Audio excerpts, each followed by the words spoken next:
Hello guys, welcome to my YouTube channel. Guys आज हम क्या करेंगे, आज हम पढ़ेंगे अकाउंट क्लास 11th का थर्ड वीडियो देखेंगे।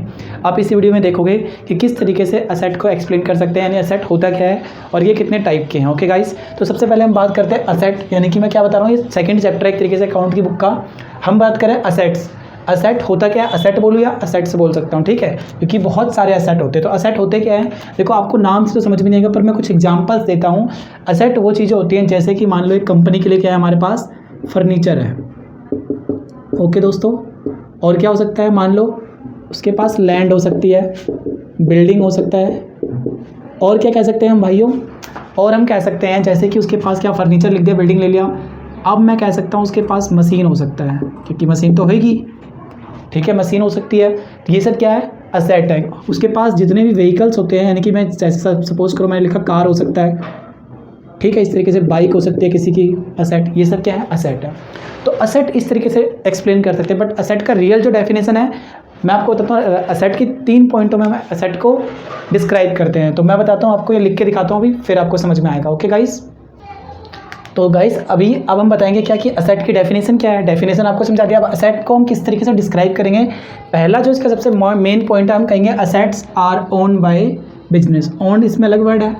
इसका मतलब क्या है, इसका मतलब होता है एक तरीके से मालिकाना हक, मतलब इसका मालिक कौन है, इसके मालिक किसे होना चाहिए, बिजनेस को होना चाहिए। ओके, मालिक कह रहा हूँ, ध्यान रखना, मालिक को हिंदी में क्या कह सकते हैं हम, स्वामित्व, यानी कि स्वामी भी कह सकते हो, ठीक है, अधिकार कह सकते हो। इसका अधिकार किसके होना चाहिए, इसके ऊपर, ये लो मैंने अधिकार भी लिख दिया। ओके गाइस, तो अब देखना एक चीज़ क्या कहता है, assets are owned by business. इसका मतलब क्या है, जितने भी असेट है, जितने भी फर्नीचर है, लैंड है, बिल्डिंग है, सब किसकी होनी चाहिए, बिजनेस की होनी चाहिए। क्योंकि हम क्या बता रहे हैं, हम बात करें सिर्फ बिजनेस की। अकाउंट की बात करें, अकाउंट एक तरीके से बिजनेस से रिलेटेड है, यानी किसी मालिक का नहीं होना चाहिए, कोई इसमें ओनर नहीं होता, बिजनेस के नाम पर ही सब कुछ होता है, यानी कि क्या है, बिजनेस का होना चाहिए।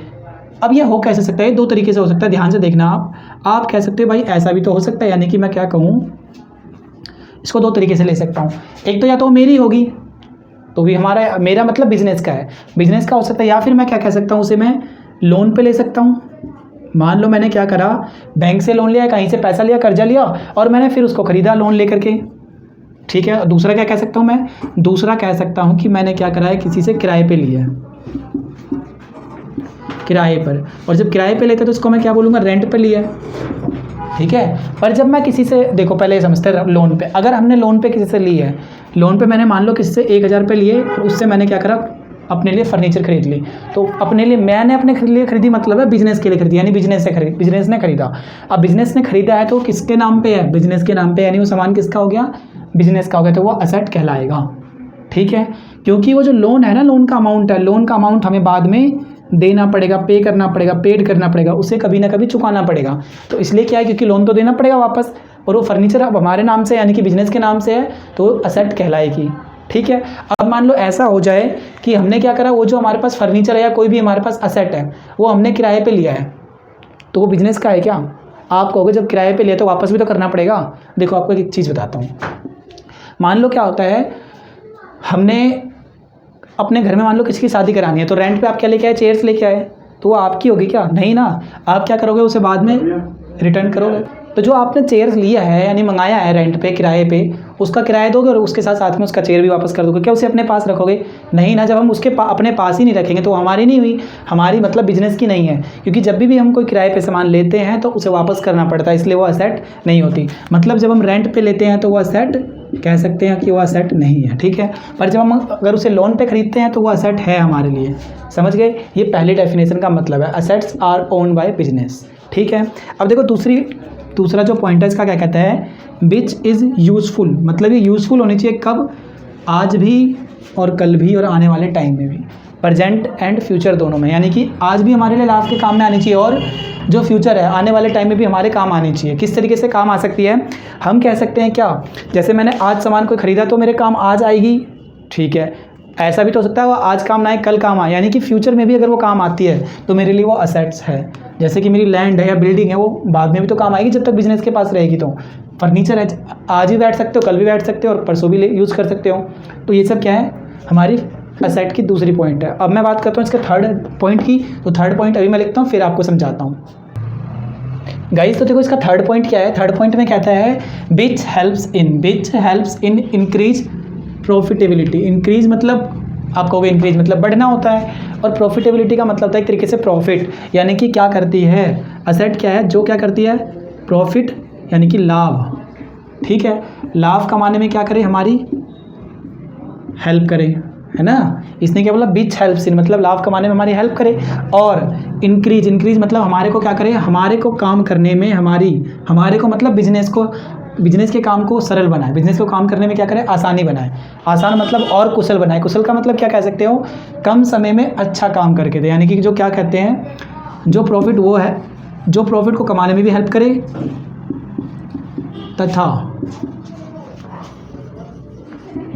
बिजनेस के काम को सरल करे, ठीक है, वो क्या है वो हमारी एसेट है। ये हमारी एसेट की डेफिनेशन है, मतलब अगर आपको पता करना चाहिए कि एसेट क्या है तो एसेट के 3 पॉइंट आपको पता होना चाहिए। पहला क्या मैंने बोला, देखो नंबर 1 पे पहले बोला किसका मालिकाना हक किसका होना चाहिए भाई, बिजनेस के पास होना चाहिए, ठीक है। दूसरा मैंने क्या बोला कि ये क्या करे हमारे को आज भी काम आए और फ्यूचर में भी, प्रेजेंट में भी काम आए एंड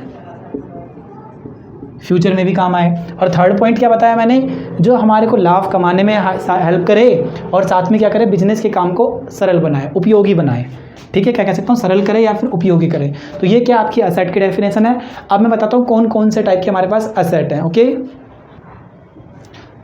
गाइस, तो देखो अब हम बताते हैं कि ये जो असेट है ये कितने टाइप के हैं। तो ये बहुत सारे टाइप के हैं। तो हम ये जो वीडियो नंबर 3 कर रहे हैं इसमें मैं 5 आपको बताऊंगा कौन कौन से होते हैं। तो नंबर 1 पे क्या है, सबसे पहले किसी भी बिजनेस के लिए लैंड और जो बिल्डिंग होती है उसकी सबसे बड़ी असेट होती है, क्योंकि सबसे ज़्यादा कॉस्टली यही होता है एक तरीके से।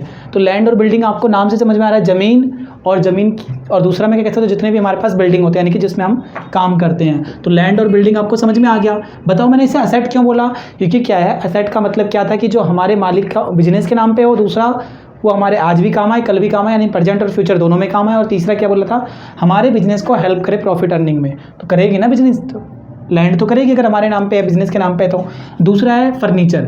किसी भी बिजनेस में फर्नीचर ना हो ऐसा तो होता नहीं है, पर कई बार बिना फर्नीचर के भी तो बिजनेस हो सकता है, पर अगर फर्नीचर है तो वो भी असेट का काम करती है, वो भी क्या है असेट है। फर्नीचर जैसे कि मैं क्या क्या बोल सकता हूँ, जैसे कि मान लो चेयर्स है, ठीक है, और क्या हमारे पास टेबल है, ये सारे क्या है हमारे पास फर्नीचर का काम करते हैं। थर्ड देखो, थर्ड क्या है हमारे पास मशीनरी। नाम से समझ में आ रहा है मशीनरी यानी कि मशीन है, ये क्या है मशीन है, यानी कंपनी के पास जितनी भी मशीन्स होती है वो सबके सब किसका हिस्सा होती है, एक तरीके से मशीनरी होती है, ठीक है। छोटी बड़ी मशीनें, किसी काम की स्टिचिंग की मशीन है, या फिर जिस भी चीज़ की कंपनियां और जिस भी से रिलेटेड वहाँ पे मशीन है वो सब क्या है मशीनरी है। बहुत ही आसान चीज़ है। ये है आपका सबसे खास और सबसे नया, जिसको आपने सुना ही नहीं होगा, सुना होगा पर कुछ कईयों के मन में आ रहा होगा। प्लांट तो एक तरीके से पौधा होता है, पर यहाँ पे ये प्लांट पौधा नहीं है। यहाँ पे प्लांट का मतलब क्या है, मैं कह सकता हूँ ग्रुप ऑफ मशीन, यानी कि बहुत सारे मशीनों को मिला करके जो एक सिस्टम पूरा तैयार होता है उसे हम क्या कहते हैं प्लांट कहते हैं। समझना मेरी बातों को, एग्जांपल देता हूँ। जैसे मान लो अगर आपको कहीं पे पानी का क्या लगाना है, प्लांट, आपने सुना होगा पानी का प्लांट लगा है वहाँ पे। पानी का प्लांट क्या है, पानी निकालना, फिर उसको सफाई करना, फिर उसको प्यूरीफाई करना, फिर एक जगह से दूसरे जगह पर उसको ट्रांसफ़र करना, है ना। बड़े बड़े स्कूलों में लगा रहता है, आपने देखा होगा, या फिर जहाँ पर क्या है पानी का सेलिंग का काम होता है, जहाँ पर पानी की जो कैन होती है उसको फिल किया जाता है, ठीक है दोस्तों, उसे हम क्या कहते हैं प्लांट कहते हैं। क्योंकि वहाँ पे क्या होता है एक तरीके से बहुत सारे मशीनों को जोड़ करके जो बनता है सिस्टम, उसे हम कहते हैं प्लांट। या फिर देखो एक कोई कंपनी है, मान लो सिलाई की कोई कंपनी है, और सिलाई में आपने देखा होगा सिलाई में क्या क्या आता है, कटाई करना, फिर उसको क्या करना धागे में बनाना, फिर धागे में बनाने के बाद क्या करेंगे हम सिलाई करना, यानी कि पूरे जो स्टिचिंग से लेकर के कढ़ाई तक की सारी मशीनों को जोड़ के जो बनता है सिस्टम, वो पूरा प्लांट कहलाता है। समझ गए प्लांट। ओके देखो अब लास्ट में क्या है, अगर आपको ना समझ में आओ तो प्लीज़ आप कमेंट करके ज़रूर बताएं, मैं आपको ज़रूर रिप्लाई करूँगा। थर्ड क्या कहता है गाइस, नेक्स्ट पॉइंट कहता है फर्नीचर और फिक्सचर। फर्नीचर तो यही वाला फर्नीचर है, बट यहाँ पे जब भी ऐसा लिखा है ना फर्नीचर और फिक्सचर एक साथ, ये एंड तो शायद ऐसे इस तरीके से बना हुआ मिलेगा आपको।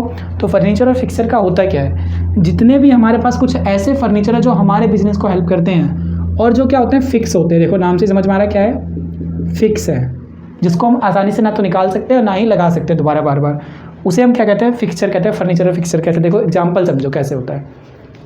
मान लो हमारे पास ये क्या है रूम है, मानना क्या रियल में है ही।